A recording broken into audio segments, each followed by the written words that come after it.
경인양행이라는 종목입니다.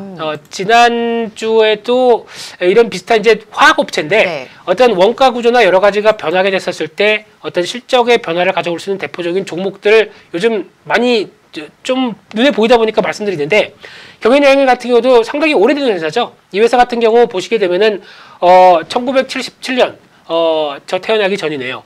네? 네. 네. 네. 믿겠습니다. 네네.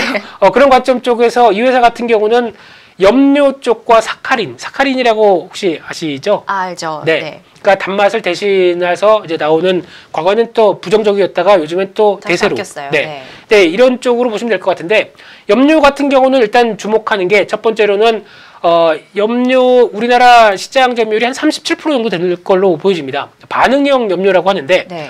이쪽 같은 경우 염료 쪽이 일단 그래도 최근에 부각을 받는 게 대표적인 환경 오염 물질이죠. 네. 그러다 보니까 중국에서 산업에 규제를 하기 시작합니다. 그러면 당연히 관련된 쪽에서 좀 정제가 잘 되는 쪽에 환경에 어느 정도 좀 정제가 된 쪽에서는 부각을 받을 수밖에 없겠죠. 네. 그런 측면이라고 하게 되면 경인양행 쪽의 부각은 조금씩 더 될 수 있다라는 쪽으로 바라보고 있고요. 두 번째 사카린 같은 경우는 저희가 보통 보기에 혹시 설탕세라고 들어보셨습니까? 설탕세요? 네. 그런 것도 있어요? 네, 네. 그게 이제 대세로 갈 가능성이 높습니다. 아마 오바마 전 대통령 때 한참 또 얘기가 나오다가 지금은 약간 잠잠했는데, 설탕세는 뭐 이제 약간 비만이나 다이어트, 아니 다이어트가 아니라 비만 쪽이나 약간 좀 어떤 고혈압이나 이런 쪽으로 좀 높다 보니까 그에 따라서 좀 줄이자. 그래서 이런 관점 쪽에서 나와서 약간 제한했던 그런 쪽으로 국가적으로 매기는 세금이라고 지금 계리님께서 좋은 얘기 해주셨습니다. 이런 쪽으로 지금 대세가 될 가능성이 높습니다. 그러면은 뭐가 많이 쓰일까요? 약간 설탕을 대신하는 이런 인공 물질이라고 하더라도 그에 어떤 훨씬 더 좋은 많은 효과를 내고 있는 이런 사카린 같은 게 오히려 더 부각을 받을 수가 있겠죠. 맞아요. 그렇게 되면은 주력 산업이라고 하는 이 두 가지 쪽은 그래도 긍정적일 가능성이 높다는데 가장 무게를 두셔야 될 것 같고요. 또 하나 중요한 게 신규 사업입니다. 이쪽은 아직 얘기가 잘 안 나오는 것 같은데 신규 사업 같은 경우 지금 익산 쪽에 한 1,700억 정도 투자해서 신규 공장을 지었던 걸로 알고 있는데 여기서 나오는 것 중에 하나가 가장 중요한 게 폴더블폰 쪽에 CPI 필름이라고 있죠. 이 CPI 필름 같은 경우는 어떤 필름에 들어가는 쪽에 봤었을 때 그쪽에 공급하기 위해서 삼성 디스플레이와 함께 어떤 그 국가 지원단에 같이 합류돼서 움직이는 경향이 있는데 최근 들어서 뭐 강화유리 쓴다 여러 가지 얘기를 나온다 때문에 약간 좀 혼란스럽다고 하더라도 여전히 코롱인더와 삼성 디스플레이와 이런 여러 가지 쪽으로 봤을 때 CPI 필름은 없으면 안 되는 쪽으로 나간다라고 하게 되면 당연히 그에 따른 신규 상업의 기대감이 높다고 봐야 될 것 같고요. 또 하나 신규 상장 동력 중에 수소차가 있습니다.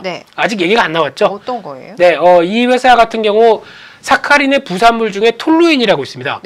화학식 써드릴까요? 아닙니다. 네, 왜 이러세요? 저한테 몰라도 될 것 같아요. 그 정도. 저도 몰라도 되는데 왜 이렇게 알고 있죠? 네, 그냥 조사하다 보니까 알았습니다.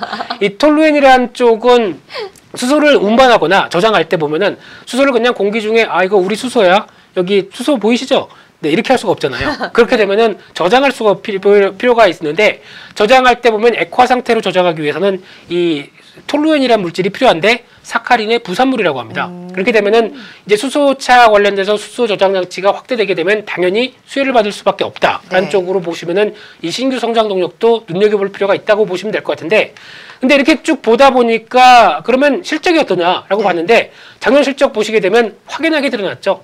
영업이익이 74억 2017년도에 나왔다가 197억 거의 한 2.6배 이상 증가했습니다. 그리고 순이익도 크게 증가했죠. 이런 어떤 변화의 기조가 그대로 실적에도 자리 잡는다라고 하게 되면 당연히 눈여겨보실 필요가 있다라고 관점 쪽에서 이런 종목들 같은 경우 물론 이제 단기적으로 잠잠하다가 거래 증가하면서 급증합니다. 그런데 좀 중요한 모습들은 누가 샀나요? 최근에 보시게 되면은 외국인들이 30만 주, 기관이 16만 주, 4월 12일 날도 18만 주, 11만 주 이런 식으로 샀다라고 하게 되면 뭔가 좀 낌새가 있다고 봐야 될 것 같죠. 그런 차원에서 단기적으로는 아마 직전 고점대를 한 번에 돌파했기 때문에 한 7,000원대 밑에 한 6,800원, 900원대 정도까지 들어오게 되면 그때가 좀 기회가 아닐까라는 관점 쪽에서 그 정도쯤이면은 한번 사보셨으면 좋겠고요. 네, 오늘 저 같은 경우는 만약에 이런 한 단계 레벨업 돼서 어떤 추세가 양호한데 어떤 그 수급과 함께 같이 움직인다라고 하게 되면 오늘 종가가 얼마든 간에 같이 그냥 따라서 합니다.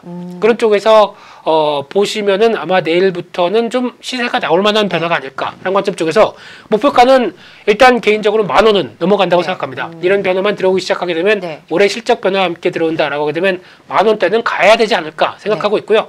손절가는 6,500원대로 대응한 전략을 말씀드리겠습니다.